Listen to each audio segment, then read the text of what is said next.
जय भीम. नमो बुद्धाय. विद्यार्थी मित्रांनो, मी अंजली नरवाडे, समाज कल्याण कार्यालय नांदेड. सन 2025-26 मधील स्वाधार योजनेतील ज्या विद्यार्थ्यांचे अर्ज अजूनही सेंडबॅक मध्ये आहेत, तर अशा विद्यार्थ्यांनी दिलेल्या संकेतस्थळावरती जाऊन आपल्या अर्जाची स्थिती तपासायची आहे.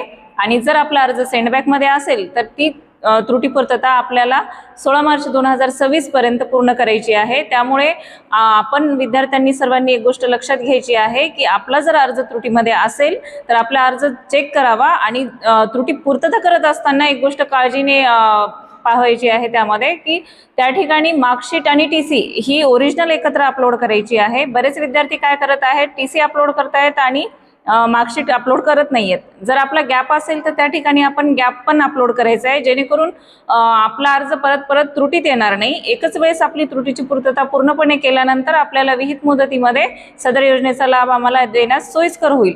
त्यामुळे सगळ्या विद्यार्थ्यांना माझ्या वतीने असं आव्हान आहे की आपला अर्ज जर सेंडबॅक मध्ये असेल तर लवकरात लवकर त्रुटी पूर्तता करावी. आणि जे विद्यार्थी तालुका स्तरावरचे आहेत त्यांनी आपल्या महाविद्यालयाचं प्रमाणपत्र हे हद्दीत असल्याबाबतचं द्यायचं आहे. नगर परिषद, नगरपालिका यांच्या हद्दीत असलेले प्रमाणपत्र देणं अपेक्षित आहे. त्याचबरोबर बरेच विद्यार्थी बोनाफाईड मार्कशीट आणि ऑनलाईनची जी मार्कशीट आहे, बोनाफाईड आहे किंवा उपस्थिती प्रमाणपत्र आहे, याच्यावरती प्राचार्याचा सही शिक्का देत नाहीयेत. त्यामुळे आपला अर्ज परत परत त्रुटीत येत आहे. तर ही गोष्ट लक्षात घेऊन आपण सर्वांनी आपल्या कागदपत्राची विहित मुदतीमध्ये पूर्तता करायची आहे. त्यामुळे सर्व विद्यार्थ्यांनी वेळ न वाया घालवता खालील दिलेल्या कॅप्शनमध्ये जाऊन आपला युजर आयडी पासवर्ड टाकून आपल्या अर्जाची स्थिती तपासावी आणि 16 मार्च अखेर आपल्या अर्जाची त्रुटी पूर्तता करावी. धन्यवाद.